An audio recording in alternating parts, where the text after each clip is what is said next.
What it do, good people? Coming to y'all live from Tez TV. I ain't tell y'all I had a special one this week, but I do. You know what I'm saying? But I do. Now listen, I ain't gonna hold y'all no longer, but we can get it started now. King, what's your name? I'm Tyree Bizzelle, man, from Baltimore City. Tyree, where you from? I was born on Harford Road. Son of a military man though, so I moved all around the country a little bit. Lived in Delaware for a hot second, lived in Pittsburgh, Pennsylvania. But all in all, my father from Collington Avenue, North Avenue in Collington, and my mother from Harford Road and Darley Avenue. So I was born in the blizzard of '79, Darley Avenue, John Hopkins Hospital. East Baltimore, stand up. That's all we gonna say. We gonna keep it there. East Baltimore, stand up. East side. What elementary school and middle school you went to? I went to Harford Heights, and then that's around the time we started moving again, because my father, like I said, in the Air Force. So started out at Harford Heights, then I moved away to Pittsburgh, Pennsylvania, and went to Big Beaver Falls area school district. Beaver Falls, home of Joe Namath. Namath. How was that experience up there? It was different, man. It was different. You know, city predominantly black here in Baltimore. So you get to Pittsburgh, Pennsylvania, it's black and white. If you want to relate it to what you know about, possibly if you're from Baltimore, it was Dundalk. Okay.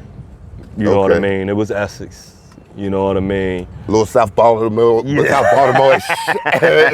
You know what I mean? Little South Baltimore. Everybody could fight though. You know what I mean? Like one thing people want is common sense when you think about it. But Pittsburgh, Steelers meaning steel mills. A lot of hard working, grimy, blue collar people up there, man. They fight. They love to fight in Pittsburgh, man. They fight us. You know what I mean? So y'all not the mountain people up there? No, man. It ain't. It got the mountains. You know what I mean? And you got the hill districts. But even one of them hill districts, man, you got a hill district in Pittsburgh that's like Baltimore. Okay. You know what I mean? You got to be careful when you're going through there. So, like I say, it was a nice place, man. Cheap living, cost of living cheap. I can remember that much. Good, genuine people though, man. Good, genuine people. Football real big up there. Basketball real big. Ryan Miller, salute to Ryan Miller, Archie Miller, Sean Miller, the Miller family. Okay. Danny Forston, Sean Gilbert, Tony Dorsett, Joe Namath. Salute. Yeah, big sports. All right. Look, he said just to name a few. Yeah, now, we played some good ball there too. When did you fall in love with the? Matter of fact, what all sports did you play coming up, and when did you fall in love with the game of basketball? My father put me in the gym early. My father played good ball in his life. My father played. Want to say he played at Northern High School, went to Essex. You gotta shout your father's name. Man, Al Bizzelle, Big Doug in this town, man. You know, he said one of the first guys started, one of the first age groups started BNBL for us. Salute, Pop. With Skip Wise and all those other OGs in our city that laid the foundation down for us. Yeah. Definitely shout out to my father, man. He got me in this. But yeah, man, he started me young, so my father still was active. My father still played ball till his 50s, till he actually tore his Achilles, you know what I mean? So my father had me in the gym from Pampers. Okay. So it was just natural. It was natural. Okay, look, father like son, because I see your boys with you the same way. Yup, got 3 boys now, man. 3 boys, 19, 14, and 7. And 14 and 7 still hoop. And the 19, he running track, so that's what's up. Yeah, they just in the gym. Now we gonna get to the babies. We gonna get there. Yeah, we gonna get there. That's something we gonna get to. Now, you did middle school, you did elementary school, middle school, basically away, and now you came back into town, 9th grade. Right. Now, I know at this time coming in as a 9th grader and you playing ball. I need to know the mindset and what was the things. What was this first? You tell me the mindset from being, because now you kind of consider an outsider coming back. And the reason why I say that, coming back in town, high schools they recruit from the Recs and they recruit from middle school leagues. Exactly. You wasn't in either none of them because you wasn't here. Right. So what was the hurdles that you had to take on and the mindset that you had coming into your 9th grade? And can you tell us why you picked the high school that you picked? Well, I ended up going where I went geographically because that's where we moved. We moved up on York Road, a little after Northern Parkway. So I was by that line, that city-county line where I either go to Northern or I go to Taos. Okay. You know what I mean? At the time, my parents wanted what's best for me. Salute. I got a cousin. I had a couple cousins at Northern at the time, so nah, you ain't going to Northern with them. You know what I mean? You going right here up Towson. Yeah, because I'm gonna make a disclaimer for real first. For this for the people that's out of town. They should call Northern get high. You can buy a lot of drugs and guns there, but that's neither here nor there. Go ahead. So that was a great choice. Yeah. So you know what I mean. I came late to try to get in all the other schools I wanted to get into. When I moved back in town, school was getting ready to start. Couldn't take no tests to get in no City Poly, Dunbars, none of that.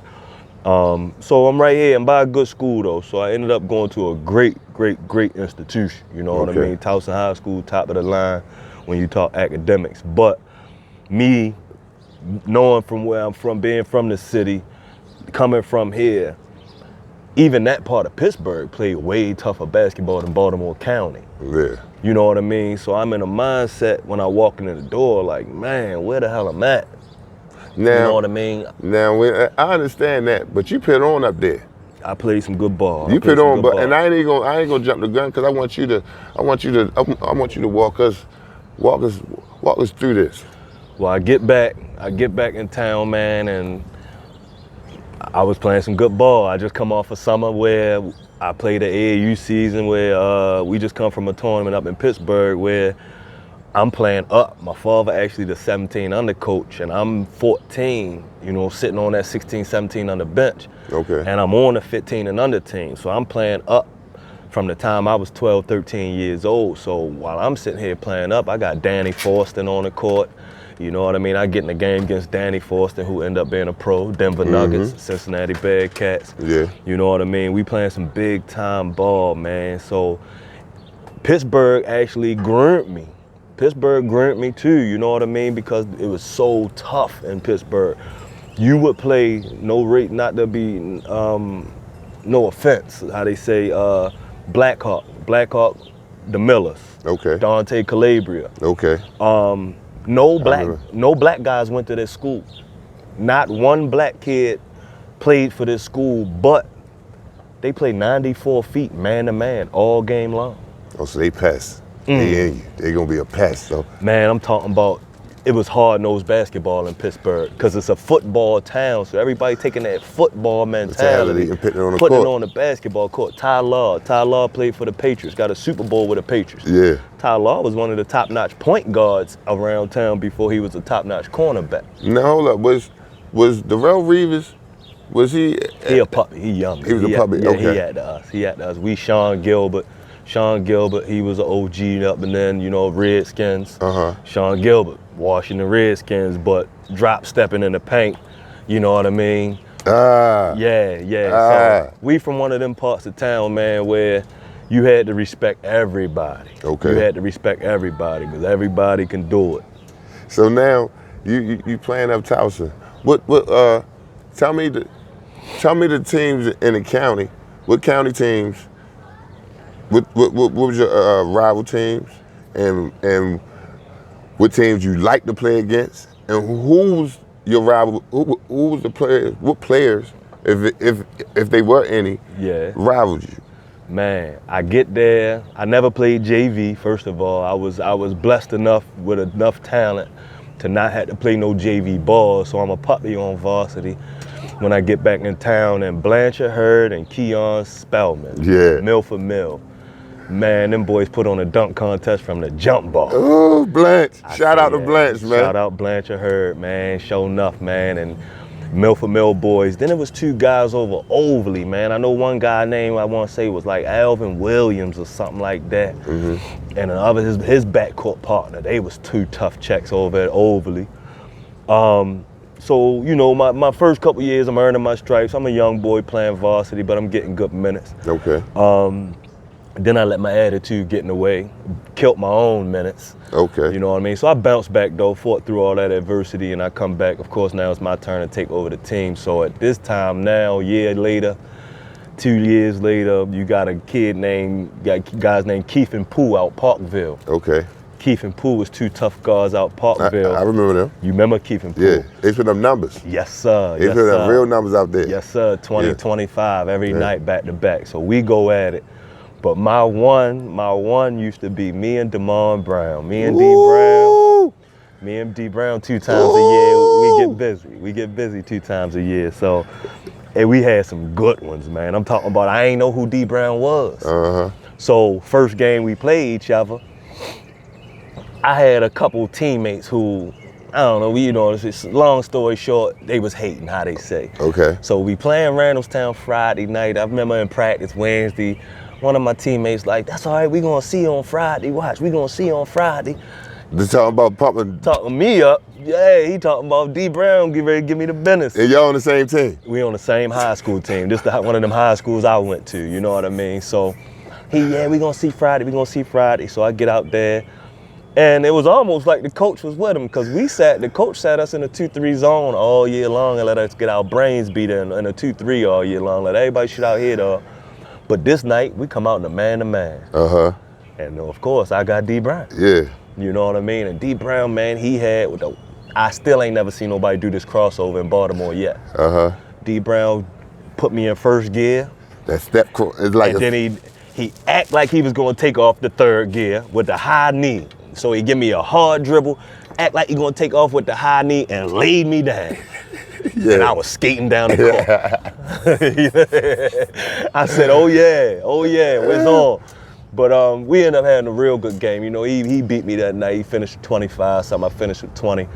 Had me a couple little highlights in there though. But I used to get D in foul trouble though. I used to get D Brown in foul trouble. So both times, every year we played him, he'd be sitting down at the end of the first quarter or second quarter. Well, let me ask you this: what JR do? What was JR doing? Because JR was dunking. He was a big part of their success too. He was a big part of their success, man. And I'm biased with JR because he actually played on one of my teams. We played on a Christian Fellowship team together, the first Christian Fellowship League. We played on that team together. So that ball. And you throw the ball anywhere. I don't care where you throw the ball at, JR gonna get it. Yeah. 2 hands, and he Donkey Konging it. Yeah. But, you know, that's the one thing I said. Like I said, our coach sat in a 2-3 zone. We packed it tight. So JR was the one player we wasn't gonna let beat us. Okay. You know what I mean? So we pack it in tight. He get his couple little dunks, got his couple buckets. But D Brown was the man. Okay. D Brown was the man. D Brown give you 25 a night, man. But me and Shorty used to go at it. Now, as far as county championships, you have any? Nope, we ain't win, man. We ain't win. Like I said, you know, I don't want to point no fingers, because I could put the team on my back and go score some more buckets and carry us as far as I want carries. But I was in a situation where coach was going to let me know it wasn't going to be my way. It was going to be his way. Okay. Did you ever think about transferring? I was actually transferred. I was actually in Curley. I left Towson, was in Curley, and they called me back at the last minute, called my father back at the last minute and let me know that some type of way I wasn't going to be able to finish the religion courses on time to graduate. Okay. You know, at Catholic schools, you got to take religion courses or whatever they call. And at least they told you. Yeah. I wasn't going to be able to set it up. I wasn't going to be able to get it done in time to... So I just stayed, you know what I mean, and I toughed it out, because at the end of the day, the ball stopped bouncing, and you know that piece of paper more important than the ball at that, you know, to a certain extent. So. All right, now we moving on. Yeah, now you graduate from Towson, right? And what's your next move? And tell people what you was thinking. What was your mindset at this time? How did your recruiting go? Was it good or bad? Did you feel like you was being underrated? You know, like what was going on? Well, of course, I was being underrated playing where I was playing in the conference I was playing in. You know what I mean? I actually spoke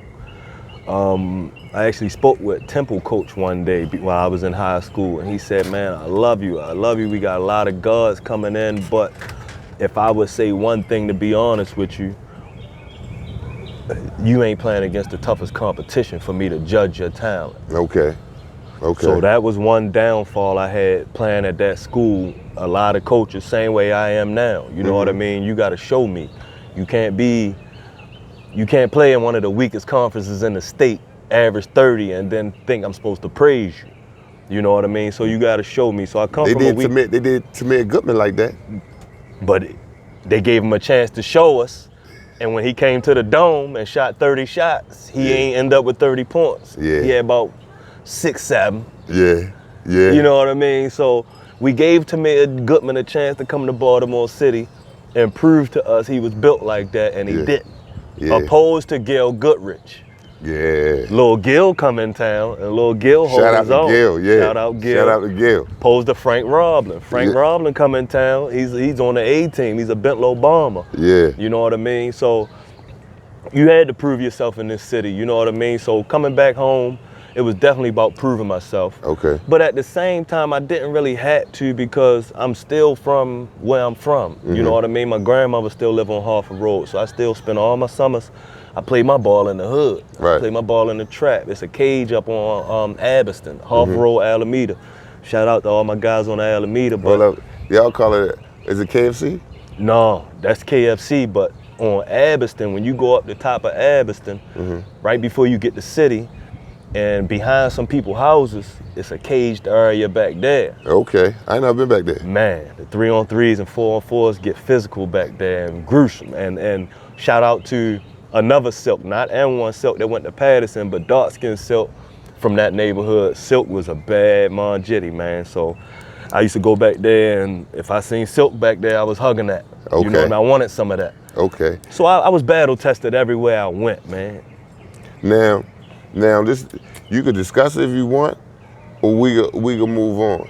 But I want you to right here, I want you to speak to the kids, because you had got in some trouble. Right. You know what I'm saying? Like, you was on your way, like you had an opportunity, and tell the kids is coming up things that they shouldn't do. Man. Oh, you can tell your story. For starters, I'm gonna tell my story in an indirect way. For starters, kids, don't lie about the homework you have. That's what was like, how they say marijuana might be a gateway for other drugs. Right. Starting off lying about your homework is a gateway for you to not do no more schoolwork. You know what I mean? So I started off lying about homework. Yeah, I did my homework. Wasn't doing my homework. Get to high school, same thing. I did enough to get by. Right. Enough to get by. I kept a 2.0, made sure I ain't gonna fail off the team. But my parents had standards. So it was years I got pulled off the team for hitting 1D. You know what I mean? I got a 2.0, but I got a D on my report card. Okay. No, sit down. You ain't hoop. Yeah. You know what I mean? So I got the good side and the bad side, but get to high school, you figure out how to get A's. You can sometimes figure out how to get A's and B's in high school, and it don't teach you how to get by in college. Right. You see what I'm saying? So when you get to college about time management. Yes. Don't miss no classes in college. You go to class, the teacher gonna talk, he's gonna give you a reading assignment, and they're gonna give you a test. That's it. College is really easier than high school, to be honest. Easier, but you just gotta have your discipline. Time management, yeah, that's all it is. Gotta have discipline. So I never disciplined myself when it came to school. Was always smart enough, but no discipline. And that's what hurt me. That's what hurt me. So I was still on my way. I was still on my way to a scholarship. I actually got nominated to play in a Pennsylvania versus Maryland All-Star game. Okay. With Cornelius McMurray, Pooh Bear. Okay, Vernon. shout out Pooh Bear. Shout out Pooh Bear, rest his soul, Spurt, Vernon, Robert Gray. Yeah. You know what I mean? So we were a couple of guys from Baltimore that got selected to play in this game where it was a highly touted game, had a lot of college coaches there. So I was a recruit. I had football recruitment letters, basketball recruitment letters coming out the dresser drawers, you know what I mean? Hold up, you skated past that football thing. What position you played in football? Oh man, I throw the ball a little bit. Option quarterback, played a little bit of DB, you know what I mean? So we had a pretty good secondary at my high school. which made all of us look good, you know what I mean? And like I said, I run the option pretty well, so. Now, mind y'all, he come from a football family, man. He got this an athlete type of family, you know what I'm saying? Shout out Ali Culpepper, top of the list. Yeah, you know what I mean? Like, man, I could go on and on about them guys. And salute, they my guys. Yeah. But we gonna carry on. Yeah. It's your stage. Yeah, but no, man, I come out of school and I had the talent, but now you kind of you can't forget about the politics side of sports as well. Yeah. So I graduated 1997, and in 1997 they decided to make up a scale. When we were younger, you needed a 700 on your SATs, you could play college ball. By the time we got to middle school, you needed an 820 on your SATs and a 2.0. Yeah. You could play ball. I was still good. I actually got a 940 on my SATs and had a 2.2 GPA. Okay. But my senior year of high school, 1997, they made a new rule that said we're gonna come up with a sliding scale that say the lower your GPA, the higher your SAT had to be. That's why I had to go to prep school. So my GPA of 2.2, my SAT score needed to be a 10-10. And I kept getting a 9-something. So what they did back then, I was still eligible for D2. Okay. I was still eligible for D3, but the paper said not eligible for D1. Right. Me, knowing I can play ball, I wasn't going to D2. I ain't going D3, no. I'm going D1. So I was actually enrolled in Delaware State. Okay. And talking to the coach at Delaware State, I was welcomed with open arms, but not a full scholarship. Okay. So I get enrolled in Delaware State, and I'm enrolled. And last minute, some type of way, I don't got a dorm room. They can't make a dorm room happen for me. Long story short, I'm in Morgan State a week later. Okay. And I get to Morgan State, meet everybody, working out, preseason workouts, postseason workouts. And I wanted to be, slick. Here we go. Streets called me. Okay. Get a girl pregnant, my first son, love my son to death. Tyree on his way. Yeah. I figure I needed some money. Right. I'ma still go to class, but I'ma run out here too and get this money. And you can't live both Can't worlds. straddle the fence. Can't straddle the fence. The streets won. Yeah. Streets won. So, I went through my little phase like a lot of guys in our city did, where I just stayed away from the gym, stayed away from basketball. Right. Because I feel like, you know what I mean, I disappointed myself and so many other people so much. Okay. But all in all, for the kids, you just can't cheat the grind. You can't cheat the grind, man. You know what I mean? You can't cheat it in the weight room, can't cheat it on the court, and you dang gone sure enough can't cheat it, you know what I mean, in the classroom.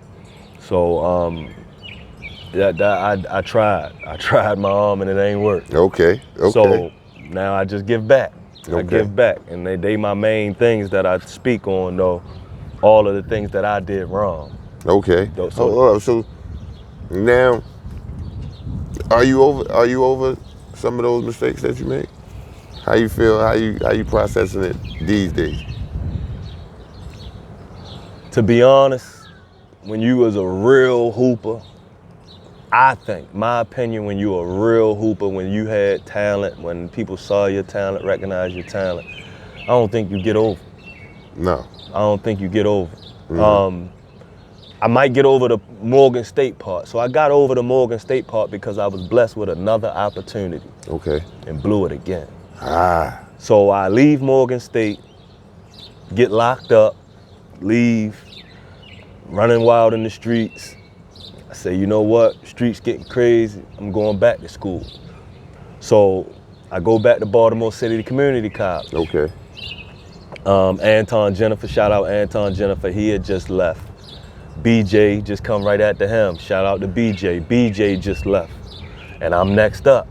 I walked right in the door, no disrespect to nobody, took everybody's spot, I'm the starting point guard. And our team was put together crazy. It was another national championship team. Yeah. Shout out to Marcus Harris. Marcus Shout Harrison out on Marcus. the team. Shout out to Marcus. Marcus, a walking 30-piece. We had a guy named Carl Listis, guy from Africa, Nigeria, on our team. Jump anywhere and go get the ball. You know what I mean? Jump all the way out the gym. Mike Kelly, Frederick Douglass High School. He trash man, but you know, do a little bit of everything. Yeah. Will, my man, Will Williams, Dwayne Williams, excuse me. Dwayne Williams went to Southern High School, shooter, slasher, bucket getter, Ray Allen type. But I had a guy on my team that just came to America from Turkey. Okay. We called him Turk, but Turk was the leading three-point percentage shooter in Turkey in his league that previous season. So he coming to Baltimore trying to make it the American way. Okay. And I could get Turk that rock. I got Turk that rock. Every time he curled off a pick, he was getting it where he wanted it. Knocking it down. And he said, Tyree, I love you. I love you. And he said, when I go back to Turkey, I'm taking you with me. Yeah. And he used to pull out this little black book like you got. He used to pull out his little black book like, look, I'm going to call Stojakovic right now. Yeah. Look, I'm going to call Hedo Turkoglu right now. Yeah. And he really picked the phone up and called these guys right now just to prove to us that he knew the Turkoglu and Stojakovic, but he was real adamant about getting me over to Turkey with him and playing some ball. But just me playing at B Triple again I was going to make my own pathway. Okay. But, you know, still, left turn. Left turn. Now, all right, you done grown up now. You done made your mistakes. Yeah. Now, I need you to tell the people what you're doing now. Tell the people what you have going on. I want you to tell the people about your kids, what they have going on, and tell the people about Orange life. Yeah, man. So I get out of school and I go to work en route, still straddling the fence, street working route. So my son, 10 years old at the time, it's time for him to get into sports. Okay. Take him to Leaf Walk. We get the Leaf Walk rec and man, it was flooded with talent. Number 7 player in the country right now. Shout out to Kwame Evans Jr. Kwame Evans Jr. A lot of kids are talented in the city. Kid play for me now, Buddy, Dwayne Williams' son, my college teammate's son. Okay. Man, we had so many kids in that gym with very little structure. Uh-huh. So us sitting there as parents, sitting in the gym watching our kids, 60 kids in the gym at one time. Yeah. With a couple volunteer fathers trying to help. Salute to the volunteer fathers. Yeah. But we got some kids here that you can see as basketball guys. Look at the DNA in the gym. Yeah. Kwame Evans standing in the corner. Dantes Dean in the gym. Tyree in the gym. Mo Smith in the gym. You got a lot of guys that played ball that was in the gym, and we standing there watching the volunteer fathers do all the coaching. Right. It ain't add up right. It ain't sit well. You know what I mean? So I said, you know what? I'm going to just take one group of guys out of here, and I'm going to start a team, and I'm going to start coaching. Okay. And at the time I started coaching, you know, it just, the guys you started seeing, you know what I mean? I say, you know, Mello at the time. Mello was a hot name at the time, just come from Syracuse, Orange. CJ Fair I started cutting hair. So shout out to CJ Fair. CJ Fair in the barbershop with us. So CJ Fair go to Syracuse. Now look, I see you just now lit up when you started talking about coaching. Man, you know what I'm saying? My father was a coach. My father was a coach, so it was natural. Even though I played my whole life, I was always coaching. Okay. I was always coaching. So, you know, even my years when I wasn't playing, when I was in college, but I'm at the games, but I can't put a uniform on. Game over with, I'm coaching. Okay. You know what I mean? And that's what my father is, you know, and then DNA, you know, even my family, the females in my family, they serve as life coaches. Okay. You know what I mean? Okay. It's a DNA thing. You know what I mean? We're gonna open our mouth. We're gonna tell you how we feel. We're gonna open our mouth. We're gonna tell you what we see. You know what I mean? Let's not rush past that, because I think a lot of people be needing life coaches right now. Right. So if you can you say their name and if they got the information where they could be contacted at for anybody that they may need the help or they need to come to you and you can provide that. Well, first and foremost, my father at the top of the list, Alton Bizzelle. Alton Bizzelle, you can find Alton at Roosevelt Rec Center. Okay. He still work at Roosevelt Rec, still part of the Coast Guard Yard. And I've actually seen people who walk up on a street 25, 30 years old and see my father and almost break down crying. Yeah. Like, man, I had you in middle school, and you was one of the only people who used to, you know what I mean, hold me accountable and keep it funky with me, keep it real with me. Yeah. And then those same people will start coming back and frequent and talking to my father. And now some of them same people still holler at my father all the time, man. And you know, I just leave it there because I can go on and on with a couple more. I make sure I get you some business cards and stuff like that, information for anybody who does need more assistance and more help. But and there's nothing wrong for asking for help. No, sir. See, no, don't take it like it's a weakness. No. See, that's a problem in our community. Sometimes we take it like a weakness. Don't take it like that. You know, what was the league we used to play? Reach one, teach one. Reach one, teach one. That's it. You gotta live it. Gotta live it. Now, gotta live it. Now let's. I ain't finished. I'm not done with the coaching. No, man. What age groups do you have right now? Well, for starters, we got from your son age group on up. You know, I appreciate you, number one, letting your son come play in our program.